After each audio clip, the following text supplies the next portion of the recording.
Hello everybody, welcome back to my platform, my channel, Astral Jewels.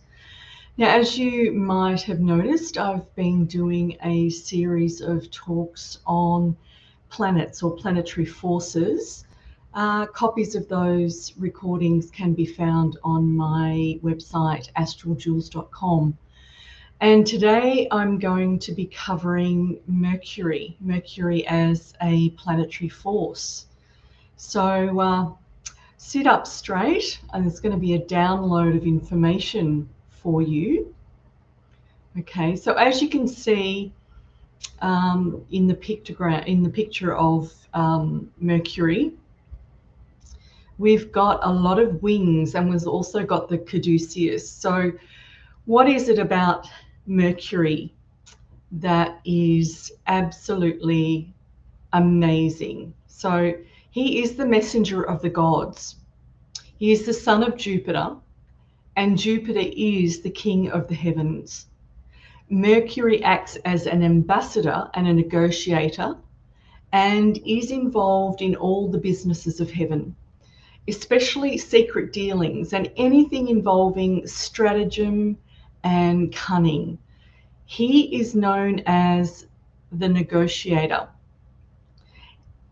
In Greek, Mercury is Hermes, a word which means messenger. In Latin, the name Mercurius comes from merx, M-E-R-X, or mercis, which is merchandise. So we have communication and trade here. Mercury is the lord of eloquence and of liars. He is the patron of merchants, but also of thieves. Mercury is a great traveler. Think of space traveling here. He has wings on his feet, a winged helmet, and his shield has wings. And the caduceus is also related to Hermes, and we'll get into that as we go. And it's connected to Mercury in medicine. So the caduceus here plays a major role. So Mercury is the planet of rhythm and polarities and duality.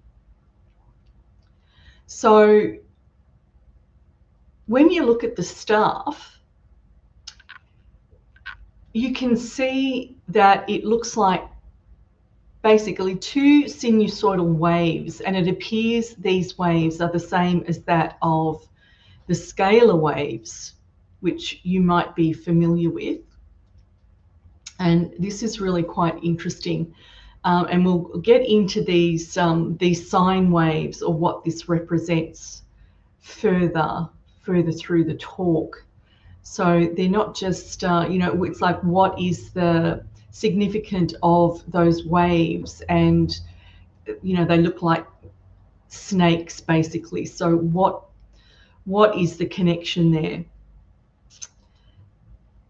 So Mercury is the one that breaks the link between the body and the soul at the time of death, and it takes the soul out of the body. Remember, he's the messenger and he's the link to the gods. That's like a link to spiritual realms, basically. With his staff, which is the caduceus, he makes people cross the borderline between life and death. So look more closely at the pictograms of Mercury and that of the Hermetic pictogram. So there's symbolism in how the pictograms of astrology are made up. And, I covered the sun and the moon in previous talks. The circle is spirit, or the celestial spheres or sky. And you see the circle in the sun and Venus and Mercury. You're also seeing it in the Hermetic pictogram.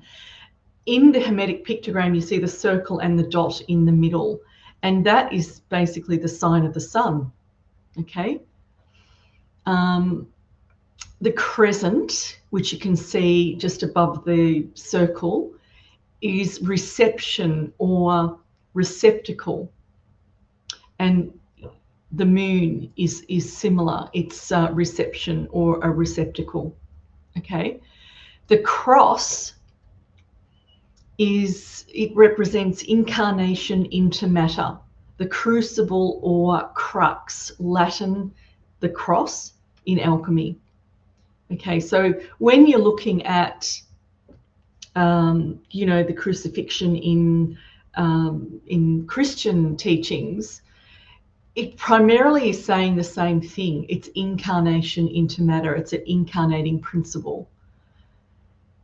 Now, Mercury is close to the sun, and symbolically, this suggests a close relationship with spiritual forces. Hence the circle, spirit, celestial, sphere, or sky. So the circle represents spirit, the crescent is receptivity, and the cross is incarnation. So we have the principle of being receptive to spiritual forces and bringing them into your life, into matter. And the Hermetic pictogram consists of the symbol of the sun, the receptacle or crescent, which is the same as the moon, and the cross, which is incarnation into matter, or the crucible. And the winged feet, you can see like the crescent, two crescents that are pointing downwards. The winged feet, which Mercury is renowned for. So it also could be that there's a receptivity to the earth and the energies of the earth here. In Hermeticism, this is an important thing to note. In Hermeticism, it's massive. It's a massive body of knowledge, and it's important to comprehend there is physical alchemy. So Hermeticism is all about alchemy, and the physical is changing metals into gold. And I prefer to take things on the more inward level, and inner alchemy is the transformation of the self. And I also, the Philosopher's Stone and the green, the emerald of the Philosopher's Stone.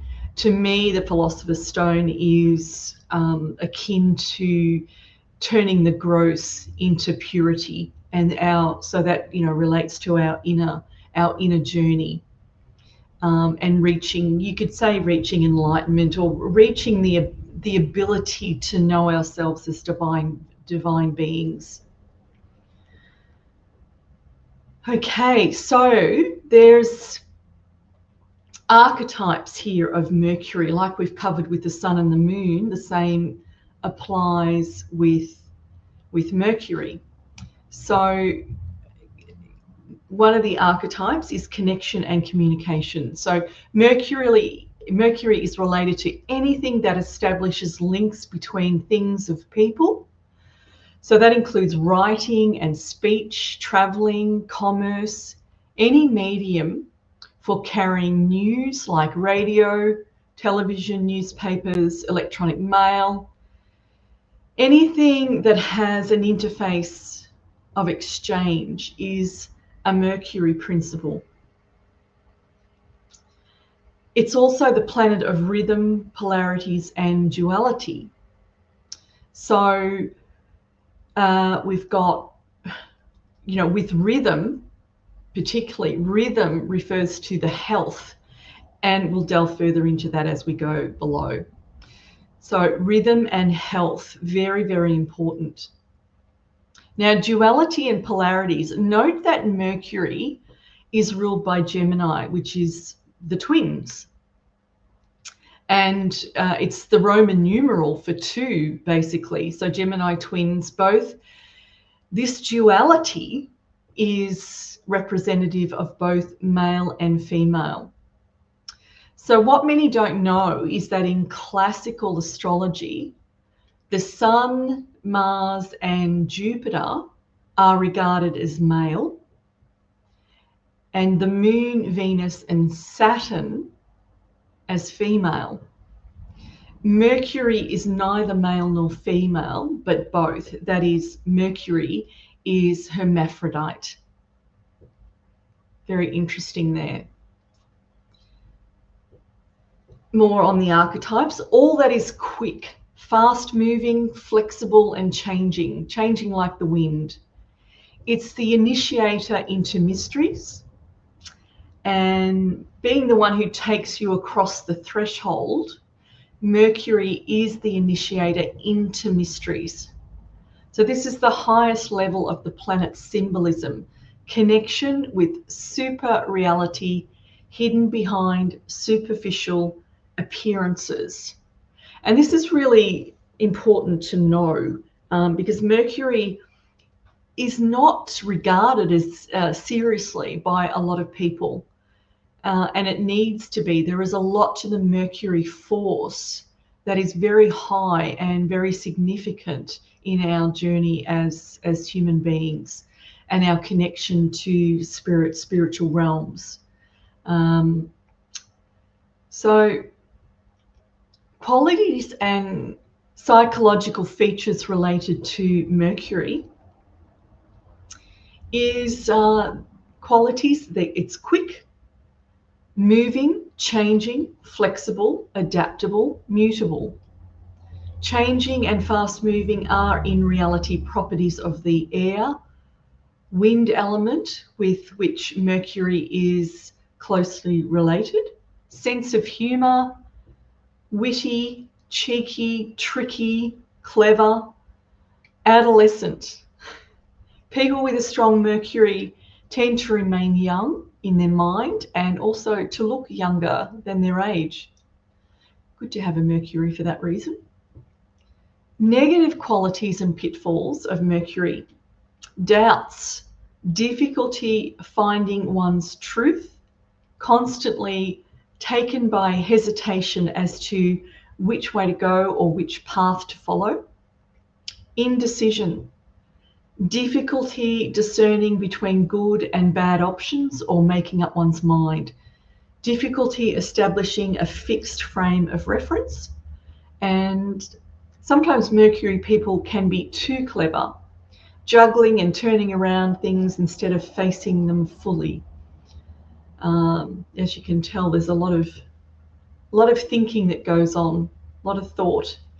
Mercury and the mind, speaking of thought, it is related to the thinking process, and it can establish associations with connections, which is what intelligence is about. This requires the air element, as an intelligent mind is one that moves and moves fast. Mercury is the main embodiment of the air element. Now you know where the term airhead comes from. So strong Mercury people are teeming with ideas.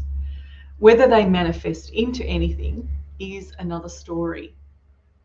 So great lessons of Mercury: to have a sense of relativity. So Mercury's wisdom has the ability to see the two sides of a story, the black and the white, and to comprehend there is more than one point of view. They see the grey. They have the capacity to question things. This makes them flexible and adaptable and are capable of lateral thinking.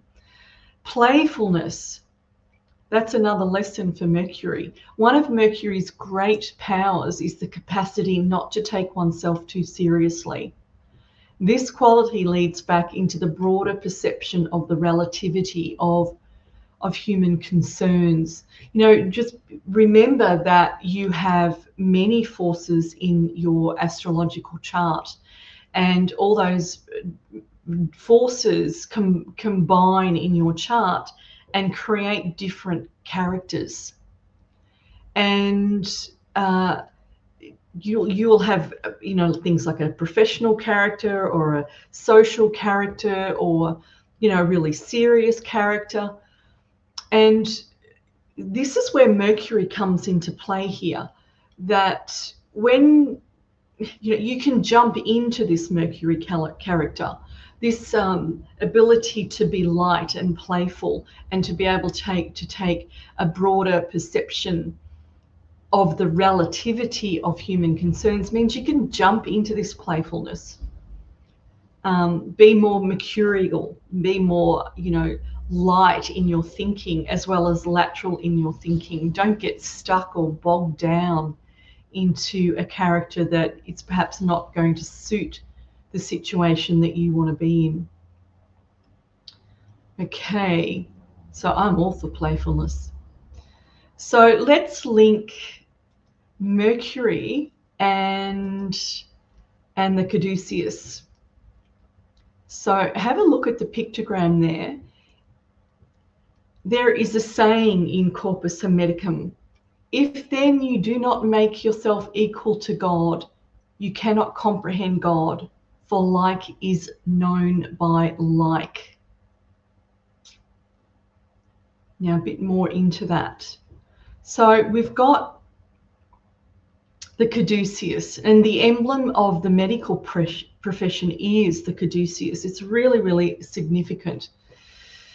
It's the caduceus of Hermes, which is Greek for Mercury, and it is the patron of Hermetic philosophy. If you're not into Hermetic philosophy, I recommend there's this book called The Emerald Tablet of Hermes and the Kabbalion, and it's a very dense, it's a thin book, full of a lot of information, and it's a really wonderful book to have in your library. I think everyone doing a spiritual path and transformation work would do well to have knowledge of Hermeticism, and I do recommend that book. So as I said, turning gold into turning metal into gold, and this inner alchemy, this is definitely related to Mercury, the Hermetic tradition, and the Mercury and the Hermes teachings are all very, very much combined. Okay, so here's Mercury's connection with medicine, and it's actually huge. The emblem of the medical profession is the caduceus of Hermes. Why is this? So visionaries from Rudolf Steiner, Hippocrates, Paracelsus have expressed the opinion that no one can be a genuine physician unless they understand the influence of planetary forces. Now that's a big shout out for astrology right there. And taking this seriously, which I hope you guys do, you can really get the connection between forces and their effect on us, and their connection to medicine, our health, and I'll continue with that. So remember also that astrology and astrologers, we've been demonized. Astrology is an ancient craft. As you know, anybody who's listening to this will know a fair bit about that. And there is a massive comeback happening with astrology, because there's something really, really significant about forces and astrology and the teachings that they have to give us. So in Hermetic philosophy, or in Hermeticism, it's another name for alchemy, and is said to have originated with Hermes Trismegistus, which you will learn about in this book. Hermeticism, Hermetic philosophy, and Hermetic tradition can all be regarded as being synonymous with alchemy. Interestingly, Hermeticism and astrology were designed to work together. They're actually designed to work together. So let's look closely at the caduceus. So we've got the staff, which is the central axis, and it runs from, if you want to take it on the energetic level, so associate this with the body, and this is a symbolic feature of the caduceus, right? Let's get it straight, because it's got a lot of negative connotations with the snake. And in some religions, you know, they demonize the snake as being anything other than satanic, right? And it's not. And remember, there's a lot of these symbols that have been taken over by the dark side, and you're given belief systems with that make it out to be something negative. And it couldn't be further from the truth. Okay. Hopefully we're going to be able to hijack these symbols and give them back the integrity that they so deserve and what was desired of them in the first place. Okay, so the staff, the central axis, it runs from the base chakra to the top of the head. The right and the left channels of energy represent male and female, which is sun and moon. Now, I've got some Sanskrit titles there next to each of these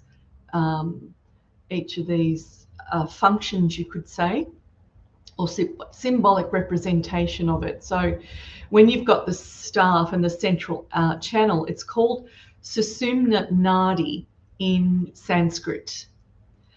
The right and the left channels of energy, now energy are nadis. We've got male and female, sun and moon. And Ida Nadi is moon, and Pingala Nadi is the sun.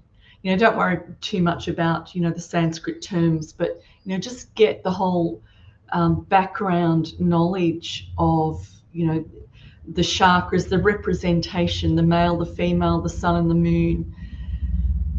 And it's really, really significant. So the central channel flowing, it means, so when this, your central, this is aligned with tantra and, you know, the tantric knowledge, which you will have heard a lot about. And even that, so you know, let's bring it back into its true meaning. So the central channel flowing, when it's flowing, it represents consciousness.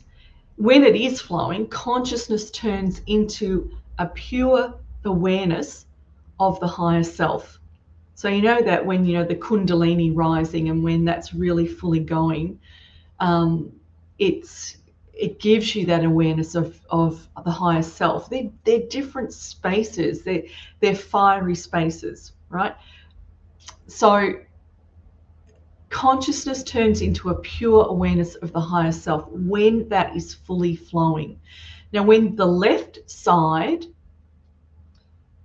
is flowing, consciousness turns inward, right? The left side means consciousness turns inward, and mental activities, connections to inner worlds and inspirations occur. That's an involution.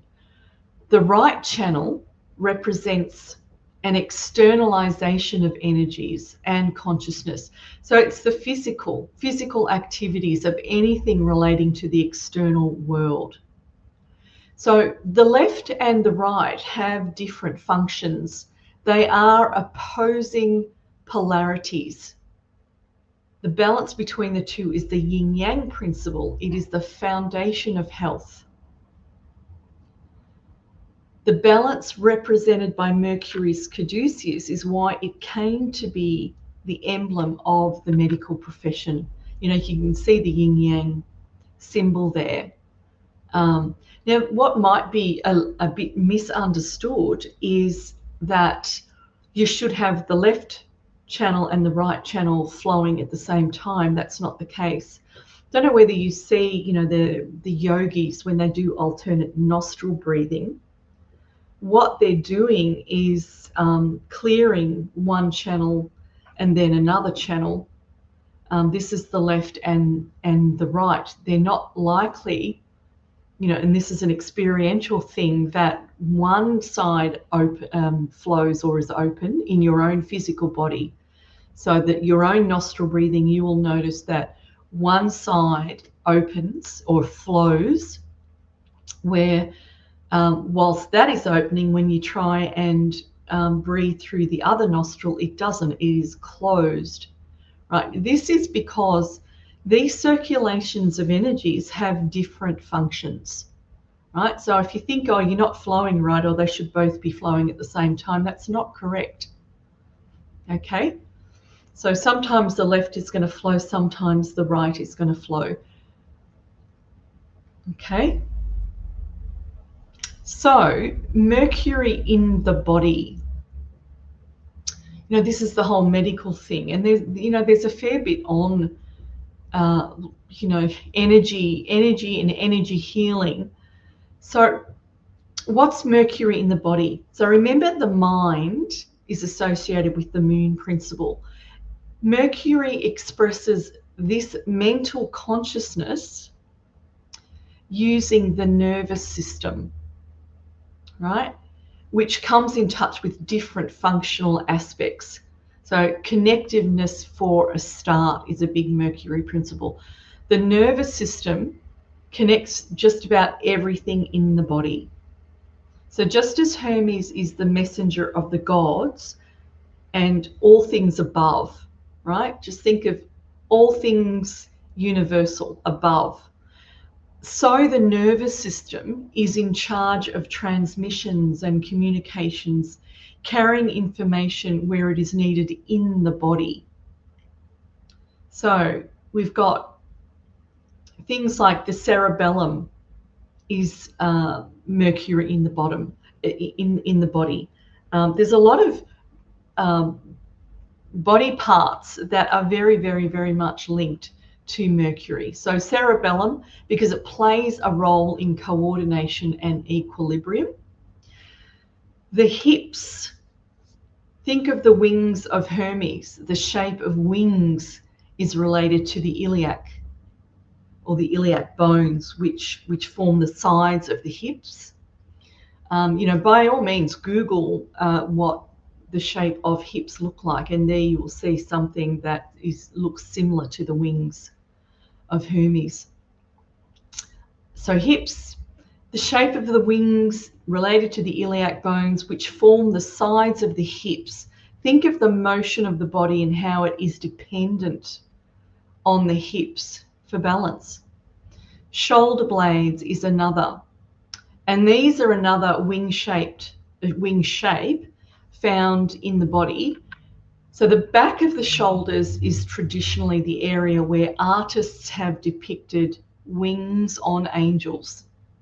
In terms of healing, the shoulder blades are more than just bones at the back of the shoulders.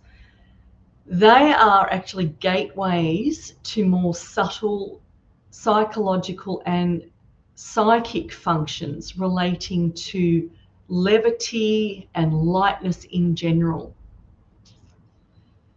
When a soul loses its wings, as in the case of a heavy depression, for instance, working on the patient's shoulder blades can bring significant results. You know how you're weighed down by responsibility, and how the burden of that feeling comes onto the shoulders.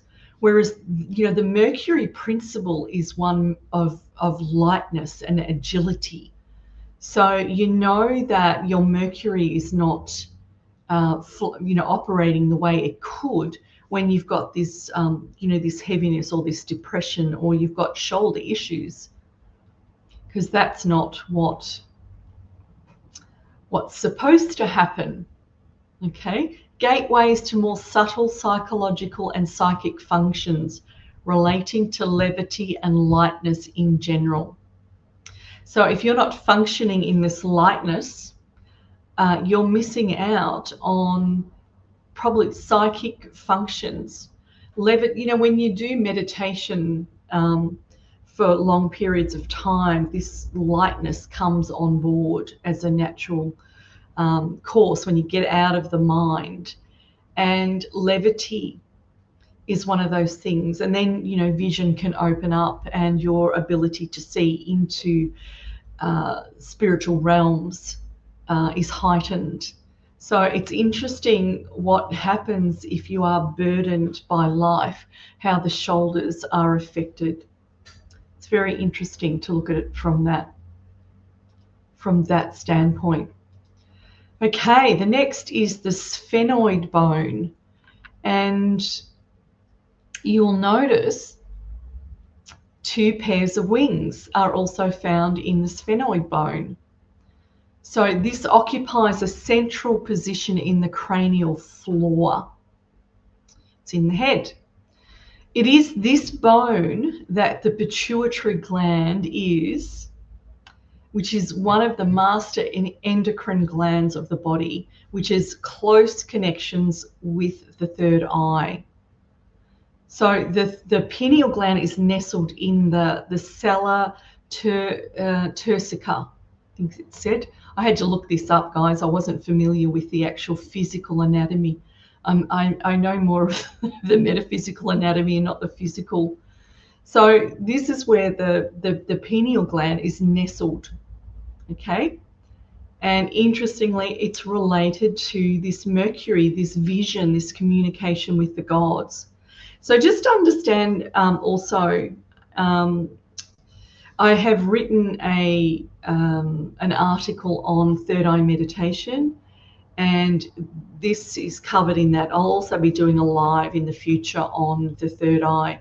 So I want to make it clear from my training and my experience that the pineal gland is not the third eye. The third eye is a metaphysical structure. It's a subtle body. It's not a physical body. You cannot take an X-ray of the third eye. You can, however, take an X-ray of the skull and see physical organs. So the pineal gland is not the third eye. So that's another body of knowledge, and we'll cover that later on. So if you hear of the pineal gland, it's a physical association. It's the physical emanation, if you will. Everything in the universe, there is a replica of that in the body, right? It's replicated in the body. So if you think of things in terms of subtle bodies, there are other layers of these organs, the non-physical layers, and it's through those non-physical layers that magic really, really happens. You have more connection, more inner vision or spiritual vision, if I can use that term, vision of metaphysical realms, that are available. So just bear that in mind. But that's it's another body of knowledge, and hopefully I'll get to cover that later. Have a look at that third eye meditation article that I wrote. That might be helpful. The lungs are also related to Mercury. We've got the air and wind element here. The large intestine are also related to Mercury.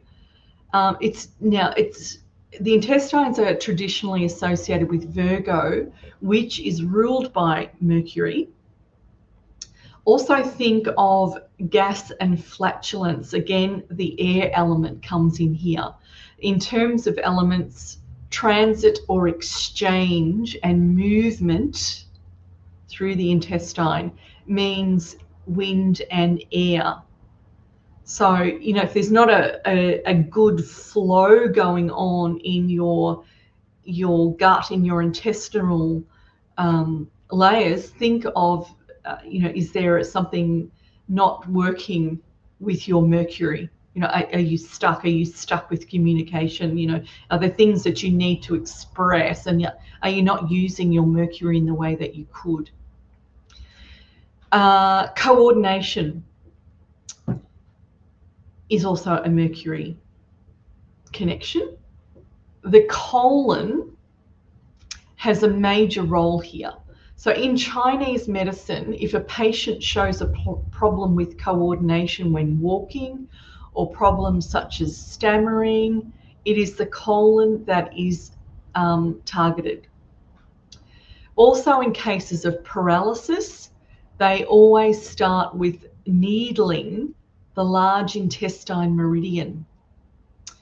Paralysis is a deficiency of air-wind movement, of which Mercury is the main representative in the body.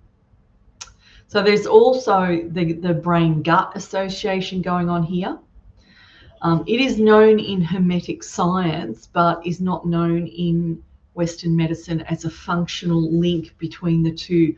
I think this is changing, but it's more coming through, the naturopathic line more so than Western medicine. And as you know, Western medicine leaves a bit to be desired. It's more drug orientated these days. So if you were to go to a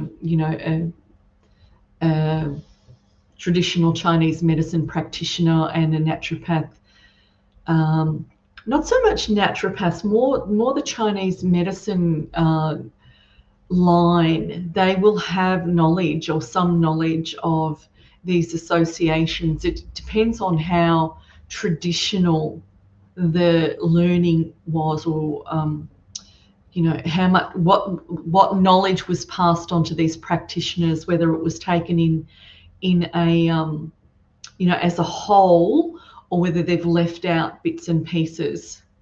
So but a really good traditional Chinese medicine practitioner will have some knowledge of planetary forces, or know that it's come from there. There's a massive body of knowledge in meridian work, massive bodies of knowledge, the ability to understand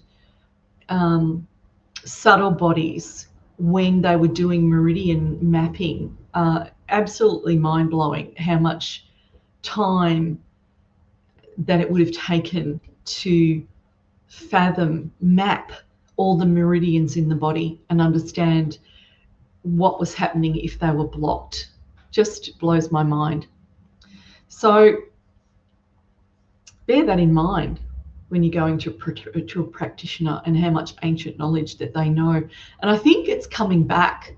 It's starting to come back, this necessary. We need more ancient knowledge. We need to get back to the basic fundamentals of what makes a human body tick, right? And planetary forces are included in that knowledge. Okay, so now on to Mercury and metals. Now, remedies for mercurial issues. Remedies are called Mercurius vivus and Mercurius solubilis.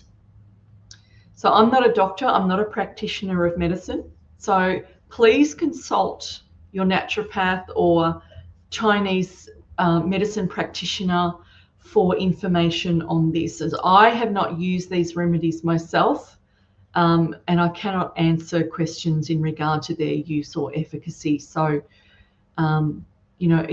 get some knowledge when you're using these remedies. So why use Mercurius vivus or Mercurius solubilis? Mercury can be extremely helpful in the case of parasitic illness of the intestines. It is particularly useful at the stage when no more parasites can be found, but the patient keeps displaying fatigue or digestive symptoms. Use them after a severe bout of pneumonia. If the patient is slow to recover, Mercury can restart the lung. To help stop smoking, and after this, to bring the body of energy back to balance in someone who has been a heavy smoker for several years. And again, be advised for how long you would take these medications. It helps when people cannot cope with change and are threatened by it. When people lack mental fluidity and are fixed in their opinions and are unable to change their mind. You know quite a few people like that, don't you? The opinionated, the stubborn in thinking could do with a bit of this. With acne and other adolescent skin problems, this is helpful. And in certain chronic shoulder problems, dyslexia, children who are slow learners, and this is interesting, adolescents who have difficulty finding their sexual identity. So remember the Gemini symbol, it's neither male nor female. That can create some level of difficulty as, what am I? So, a dose of this stuff might help the adolescent to actually find their sexual identity. Interestingly, this is really old knowledge. So it's strange that in these modern times, let's not get into it. We know what's going on. It's very, very confusing and not fun to watch these guys do sexual transitions that are not helpful at all. Okay, colors related to Mercury. So green, because it is the color of emerald, and this is related to the emerald tablet of Hermeticism. And it's really interesting, the Emerald Isle. We've got Ireland and the Gift of the Gab and the Blarney Stone, all about communications, very mercurial. And they're very much into, green. Ireland itself is very, very green. So very mercurial. There's a very mercurial influence in Ireland. Multicolored objects and color mixtures of various kinds are attributed to Mercury. So it's not just emerald, but mainly emerald. Gems. Emerald again, of course. It is the stone of inspiration and awakening. So traditionally it is related to Mercury, Mercury Hermes. The central text in the Hermetic tradition is the Emerald Tablet. There is an association in the Western esoteric tradition which describes the Grail as being made out of a huge emerald. The Grail and the Philosopher's Stone, all that to me is a combination of this mercurial force and inner alchemy, the changing of the subtle or the gross into subtle, the more refined layers of our energy. So one of the visions in the Apocalypse of John describes the throne of God surrounded by the 24 elders in the following way. So it's mentioned in Revelation 4.3, and he that sat was to look upon like a jasper and a sardine stone, and there was a rainbow about the throne in sight like unto an emerald. Beautiful. And in the East, it is common to find statues of Buddhas with an emerald in the area of the third eye, and it would not be wrong to call the emerald the third eye stone. Okay, so animals related to Mercury. We've got animals which are alert, fast-moving like monkeys, gazelles, or greyhounds. Butterflies, because of their variegated colours, are also a Mercury association, and the chameleon, which changes colour according to its environment. Hermaphroditic animals, like snails, which can change sex, related to Mercury. Animals which interact or communicate with human beings, such as dogs, the more Mercury energy an animal has, the better pet it will make. And it's interesting because greyhounds actually make really good pets if they weren't used as running around the racetrack after the rabbit. As pets, they actually are, they do make very good pets. Strong Mercury there, they're very fast. Plants associated with Mercury. So anything with finely divided leaves are mercurial. And we've got fennel, parsley, dill, caraway, carrot or cauliflower. Plants that treat nervous complaints or help with nervous system or on speech include lily of the valley, lavender, marjoram, and parsnip. Now, interesting with lavender, it's very much a relaxant or relaxing, and it's not easy to do, speech or say what it is that you want to say if your mind is overly active, if it's going too fast. Some of these plants include things that are more relaxing. Interesting. Now, the flower essences related to Mercury is the Cerato, bush fuchsia, and bottle brush. And again, back to the emerald tablet. The emerald tablet is absolutely, it's beautiful. I've actually learnt one version of this. There are several versions, but I have learned one version off by heart. And it really speaks about our transformation. And I'll just recite a little bit of it, not all of it, and you'll understand, the magic of the words of the emerald tablet. It's like truth, certainty, that in which there is no doubt. As above, so below. That which is below is as what is above, to bring forth the miracles of the one power. All things were created by the one word of one being. All things were produced from this one force. Its father is the sun, its mother is the moon. The wind carried it within its womb. Its nourishment is the earth, etc. It goes on.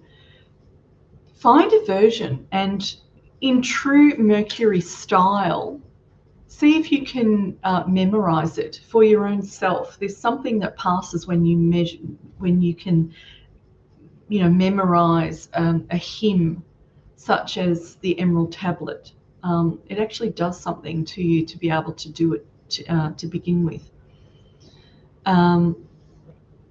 So, just comprehending things like, what it actually represents, and Mercury as a traveler, and Mercury and its place in planetary forces. That's that's more knowledge to understand. Planetary forces, it's given a bum steer. We don't know enough about it, and what more people know about Mercury is when Mercury goes retrograde and people get annoyed because things don't work the way they would like them to work. And interestingly, with when planets go retrograde, there is an intensity that happens, and with that, there is an inversion of that energy inward instead of outward. And I have a strong intuitive sense that Mercury retrogrades are beneficial to humans to actually chill, take some time, and take some time with yourself. Mercury is this Speedy Gonzales, basically, of planetary forces. It speeds things up. It's the thing that your mind never stops. It's always thinking. It's also always thinking of doing something or working something out. And when a retrograde happens, if people keep doing what they were doing before the retrograde began, things start going wrong. Things get messed up. And what is advised during a Mercury retrograde is to, get all your ducks in a row. Just get yourself a little bit more focused and organized, for the next phase. Now, humans are not supposed to be working the way they have been. We work way too hard. We do way too much, and we don't spend enough time reflecting or meditating or relaxing. And I truly feel that when a Mercury goes retrograde, it's actually intended to make you go inward and spend more of your relaxation time contemplating the spheres, spiritual realms. I think that was the intention of see how planets are working for you. Take some time to rest and comprehend what these forces are doing for us. We think they're doing things to us. That's only because we're not conscious enough to comprehend what's going on in terms of forces and their effects on us. But these forces are here to benefit you.